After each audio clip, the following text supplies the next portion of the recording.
Hey, I'm Kenneth Wajda. I'm a professional photographer here in Colorado. Welcome to another one of my weekly equipment reviews where I talk about cameras that I really use. So today I'm going to talk about this beast of a camera that I've been carrying. Sometimes I want to go out with something that feels serious in my hands. And I load it with HP5. I pretty much only shoot HP5 these days in my black and white film cameras because I want to be able to process the film, and color costs money to go run to a lab, but black and white I can do at home. And it doesn't cost hardly anything. This is the f3 with the high eye point viewfinder. So there is a truth that it's important to see 100% of your viewfinder. And the pro cameras, the f1 or the original f, the f2, the f3, f4, 5, and 6, all had 100% viewfinders, whereas FM2s and FE2s, they don't. They have 93%. And it is important to see your viewfinder and not have any surprises for you. But I put a MD4 motor drive on this, and I carry it with a 105-2.8 micro Nikon, which is what they call their macro lens. So basically I have a telephoto and a close-up lens in one small package. Well, not that small. And it's fascinating. I picked up a motor drive for this at a flea market on a pile of junk. And I said, how much is that? And he said, $5. I said, how about $4? Sure. $4 for an MD4 motor drive. Because he didn't even know what it was. Probably got it at a storage locker sale. And that's the kind of thing where I don't always want to put batteries in a motor drive. Sometimes I'll just want to use it as a mechanical camera. But sometimes I like the grip. And I like the presence. I was walking down in Boulder with this recently, and as much as I sometimes want to blend in, this is a camera you take when you don't want to blend in. You want to go out, you want people to notice you and say, oh, I guess that person's working. And that's what I was doing that day. I was out there working. I was like, I'm just going to go out there and be very present. And so I wasn't walking with the Fuji X100 on my chest and shooting as I passed people or kind of shooting on the quick. I was walking like this, and I could just keep walking. And people would assume I'm shooting something. They don't know what exactly. And then after they pass me, I'm still shooting, so they assume it can't be them, which is a lovely assumption. And when you have a camera that's big enough, you start to get that kind of respect that you belong there. You wouldn't have a big camera like that unless you're working. Jim Marshall and some of the other rock and roll photographers who got their start shooting concerts, they walked in with a camera like this, probably the original F, and if you have a big camera, people will open doors.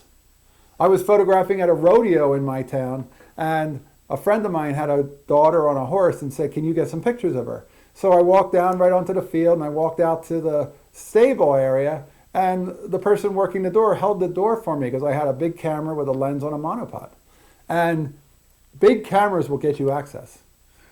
I remember shooting the election. I was shooting some election coverage for the last election. And I walked into one voting booth, poll area, and they said, who are you? And I said, I'm trying to just document the vote.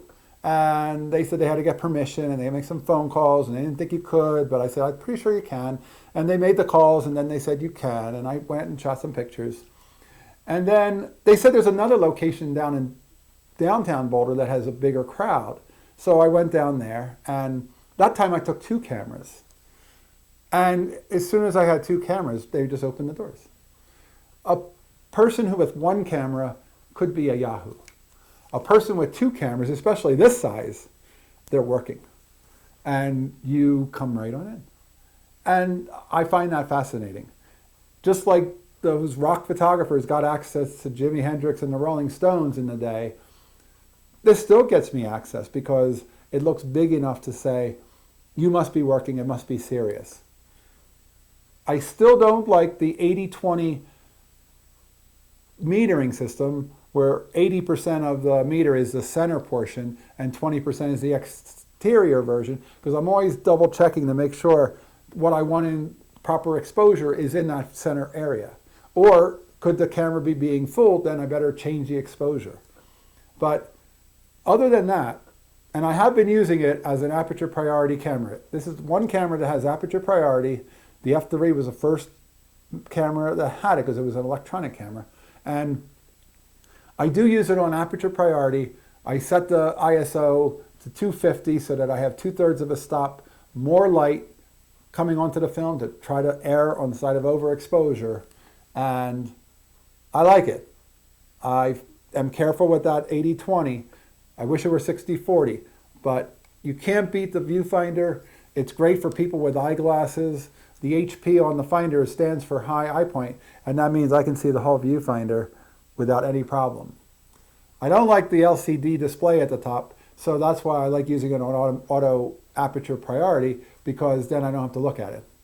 I know if I'm shooting outside, it's not going to shoot at 1/8 of a second, so I don't have to worry that I'm shooting too slow. 105-2.8 micro Nikon lens, sweet macro focus lens. A friend sold it to me years ago, and I would recommend this. I'd recommend this to anybody, especially eyeglass wearers, if you have the HP high eye point viewfinder. Nikon F3, MD4 motor drive, 105-2.8 micro Nikon, and that HP5. Or HP. HP5 is the film. All right, that's today's photography talk. Hey, if you're enjoying these, hit the subscribe button. If you can support, hit the Patreon. Thanks to all my supporters. You make these shows possible. I'll be back next week. We'll talk more cameras. As always, here's the good light.